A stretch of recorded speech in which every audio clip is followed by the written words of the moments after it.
Okay, in this video we're going to pick up from our front Moto jacket patterns that in the last video we plotted our princess style line to divide our fronts into our center front and side front. In that one we plotted the line, added our notch points so that we can match up these pieces again when we go to sew them. Those will be some guides for us, and connected back any of our segments so that we have closed paths here. In this video, we're going to do our extension for our center front over to the side front. Let's take a look at our uh, line drawing here. And in fact, I'm going to go ahead and give us a imaginary line segment right down center front. Let's see here. So, oh, it's kind of behind here. Tell you what, let's move that up onto this layer. There we go. So now you can see an eyeballed idea of about where center front is so that we can bring our center front line here over to our princess style line for the other side of our garment. And then we'll shape our lapel to kind of fit up in there. And then also I'll show you how we get our neckline measurements in order to plot our collar for this piece. So let's go ahead and move then back over to our jacket foundation, or I'm sorry, our jacket. Well, that's where I've been developing these pattern pieces, on that layer. So make sure you pay attention to what layers you're on. I'm going to select both my center front and side front. I'm going to mirror copies of those, reflect a copy of each of them so that I can finish out the far right hand side. With those two selected, I will use my reflect tool. It may be buried under your rotate tool, and double click it so I can make a copy. So there's my copies. They're the selected ones. I'm going to quickly go to my selection tool so I don't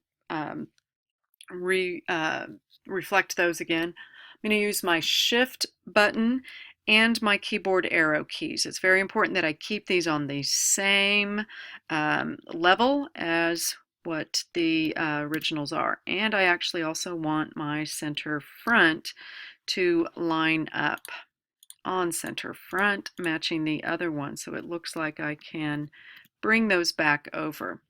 Now then, another thing I want to do is actually use those kind of more for my guidelines.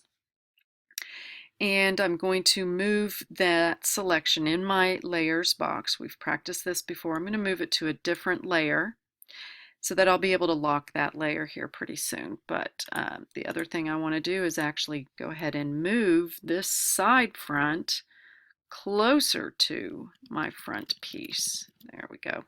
Just for these purposes. Now then, these two, tell you what, even I'm going to make them a little bit smaller in my stroke weight. That way they look a little more like guidelines. And I'm going to go ahead and lock the layer that they are on. Go back to my jacket layer, that way I'll be drawing on top of them. All right, I am checking this out. There's a couple ways we can approach this. I'm going to actually probably use my pen tool and just draw on top of this line, trying to get it. If I unlock that layer, I could actually make selections of that line and do it that way. In fact, that's not a bad idea, actually. And so on. So let me pick up with my first thought here. The other thing is we need to make this piece extend past this center front line. So we are going to actually go ahead and cut the center front line here at the top and bottom of our piece. Okay, my selection tool, I am going to select that line. And I'm going to keep it as a guideline. So I'm going to go ahead and take its stroke length, weight down one, and I'm also going to move those points kind of away from, whoop, there we go, away from the top and bottom edges so that when I go to use my pen tool I can get to the points I need. All right. Picking up my pen tool, I can now add on to my segment path here. I'm going to go from here, and then you'll want to kind of look at your drawing a little bit to see, how is it looking, but I've got a pretty good idea here. I'm going to actually kind of round out that corner of my lapel, and now I kind of want my points to follow this path as closely as I can. I'm click holding and dragging to mimic the path. I'm basically kind of tracing that line underneath. We could have copied and pasted it. That's another option. And down here and back over here, and now I can close that. So let's zoom out and take a look at what that pattern piece looks like. So I kind of rounded the corners, sort of like how these lapel corners are rounded. I'm going to go ahead and turn off those guidelines. And so that's what our front is actually going to look like. All right. That's pretty much what I wanted. But here is another thing that we need to go ahead and mark on here, which is going to be a little notch mark to indicate where our zipper ends at our lapel. So it doesn't roll around the curved edge, but kind of stops a little bit short of that. So let's zoom in over here, and we're going to need a line segment here. Okay, across that front piece, that's good. Okay, and just moving that down. All right, now I'm going to need that to also show up on my princess, or I'm sorry, on my side front. So I've got the notch marked. I'm going to hold down my Shift key and my Alt key, tap my left keyboard arrow, and that makes one copy. Let up off everything. Now, the Alt key was what made the copy of what my selected object was. Now I'm just going to move it across my file here, holding the Shift key down and then using my left arrow. No Alt key now, otherwise I'd keep making copies. Now this is why using your key on the keyboards to move things is so important, because by keeping everything straight across, I know that that line matches up with that one. I may just want to adjust its angle a little bit, which I can do by selecting it, and then remember it kind of rotates out from center. It's still in the same position, I just kind of straightened it so it's a little more perpendicular to the line there. Okay, and the other thing that I want to do is go ahead and give my center front a notch as well. So we're going to draw one right here at center front. That will help with my neck and collar development too. All right, so now we have our side front and now the whole center front.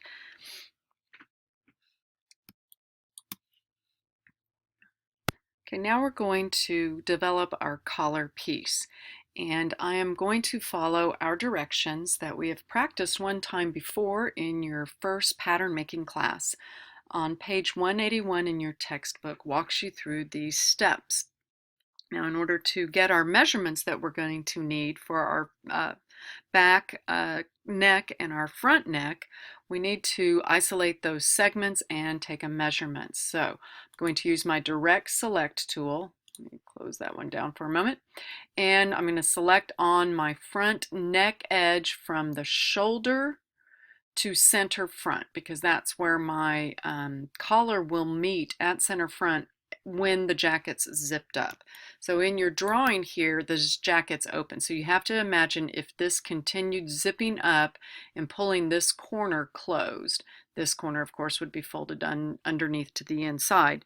This point, whoops, this point and that point would meet at center front neck is the way that works. If you'd like to take a look at your any jackets in your closet and kind of see how they meet up, or even shirts and stuff. All right, selecting this segment. It is one segment from anchor point to anchor point. As long as I have selected on that segment, that is the one that is actually highlighted, even though all of it looks highlighted. I'm going to command copy, and then paste. I don't necessarily need to paste this in front because I just need this one object. So I'm going to use my arrow and selection arrow and bring it on over here.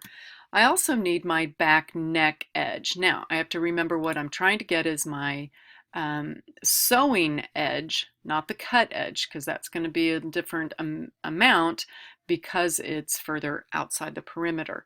And on our back, these have been finished with my seam allowance, whereas the front was not just yet. So selecting my back stitching line for my neck, I'm going to copy it and I'm going to paste it. So I have these two curves here. I don't need to worry about matching them up just yet. I just need to take their measurements and jot those down because that is something I'll need for drafting the collar pattern. So I'm going to select, this is my front neck, and I'm writing these on a little scrap piece of paper. You don't see it in the video though. So with the object selected, I need to go to my info, document info. All right, so right now this is not the info I need, but over here where the little menu lines are under the document info tab here, I'm going to go to the object. I want to find out some information on this object. It is one path. It's an open path. It has 2 points, and the length of this path is 4.5268. You're fine with putting it at 4.5. All right, we'll just round it down to that amount of decimals. Great.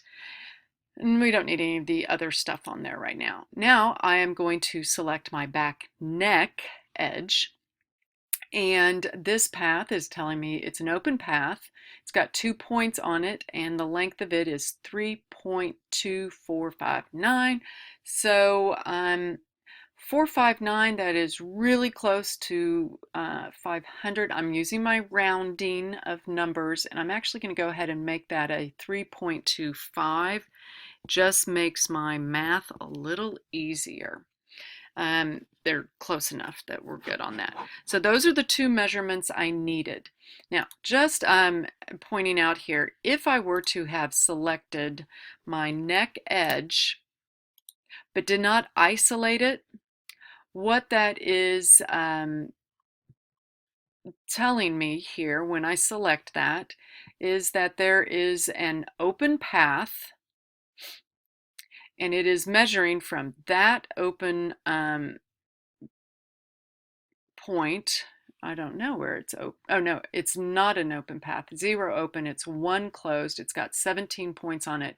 And the length, meaning all the way around the perimeter, is 59.33 inches all the way around. That's not what I need. That's why we needed to select the segments that we needed, copy, and then paste them so that they are an individual object that we can get its actual measurements. All right, I do not need either one of those objects anymore. I can delete them. I'm going to move down here on my page in order to draft my collar along with the directions here on page 181. In fact, I'm going to go ahead and go to my layer that I kind of put my guidelines on here, and I'm going to go ahead and draw a path or segments. So I need this first segment to be 3 inches, and I'm just going to go by these defaults, and I'm using my grid to draw that one. And then now I need one to go across this way, and I need it to be the same length as those measurements added together, my back and my front. So I have 7.75. So I'm going to click here and single click. I can say that I need that at, I want it at 0 degrees, meaning straight out to the right. And I can type in here the actual dimension I need, 7.75 inches, and click OK. So those are my guidelines. In fact, I am going to take those down to a 1 point, just like I had. I'm going to lock that layer now and go back to the layer where these pattern pieces are. All right. And I'm going to follow along on page 181. I'm going to draw with my pen tool. Go ahead and go back up to that.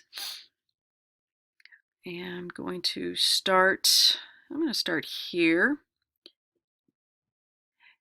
And my back is 1, 2, 3, and then a quarter. So I know that my little squares on my grid, 2 boxes of those squares represent 1/4 of an inch. So I'm going to click on that. And then I'm going to pull a control arm out a little bit, coming up to here, but I need to be 1/2 an inch above this point. I'm going to click there. Then out this way, I can be 1 inch past here if I want. I can also exaggerate that if I want to as well, which on my pattern piece for my jacket, I think I might. As well as I'm going to give it kind of a rounded corner a little bit. There we go. Back in over here and then closing that piece. I'm going to adjust some of these little arrows a little bit because I want my points because I want my curve on my collar to maybe look a little bit different. Kind of the fun thing about this. There we go. I'm a little bit happier with those somewhat. There we go. Okay, so that is going to be my neck collar. I do need my segment here to give for my shoulder notch.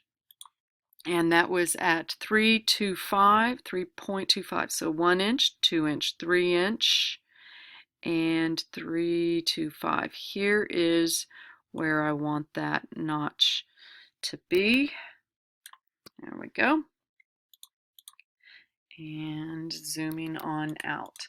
So that's going to be my collar. I'm going to go ahead and finish off of the video my seam allowances and stuff. You've practiced that all before in other files. And then we'll pick up on another video talking about our pockets for our side front, and then we have our sleeve, and then we'll be done with our Moto jacket pattern.